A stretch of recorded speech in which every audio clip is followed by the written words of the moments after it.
Hello, hello, que Dieu vous bénisse en cette très belle journée. Je rends grâce à Dieu pour vous tous qui me suivez.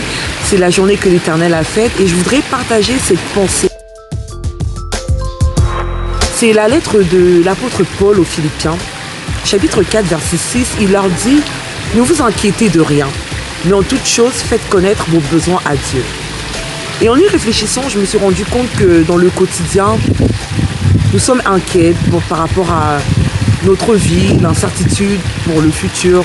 Comment est-ce que je vais payer l'école de mes enfants? Comment vais-je rembourser telle ou telle dette, telle facture? Comment vais-je faire pour la régler?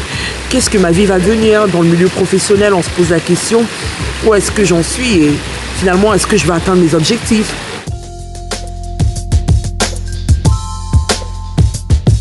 Mais la Bible nous dit, ne vous inquiétez de rien.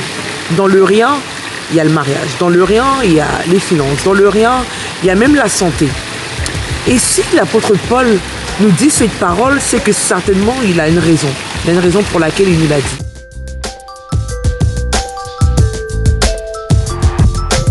Nous ne maîtrisons pas ce que nous allons être demain. Tu ne maîtrises pas si demain tu vas perdre ton emploi ou pas. Ou est-ce que tu vas avoir la promotion que tu veux? Est-ce que tu vas pouvoir construire la maison de tes rêves? Est-ce que tu vas pouvoir voyager?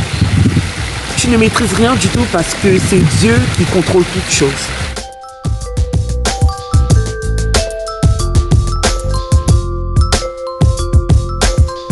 Est-ce que tu peux résoudre tes problèmes juste parce que tu t'en inquiètes? Non.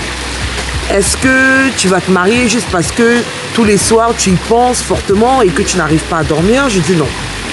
Alors, quelle est la solution?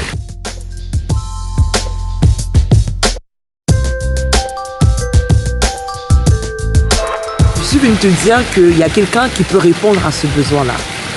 C'est Jésus-Christ de Nazareth. Il dit par des prières, par des supplications, avec des actions de grâce.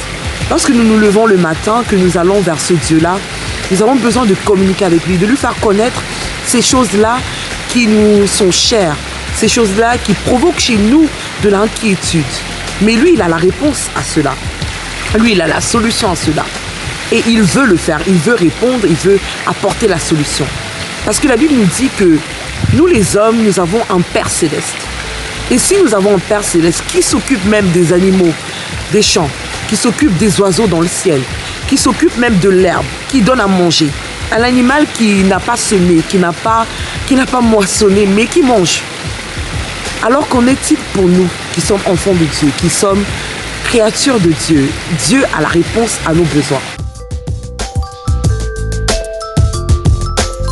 Alors je prie ce matin que ta communion soit restaurée avec Dieu et que tu puisses te rapprocher de lui et lui faire connaître tout simplement ce dont tu as besoin et ce auquel tu aspires. Très bonne journée à vous et que Dieu vous bénisse. Shalom.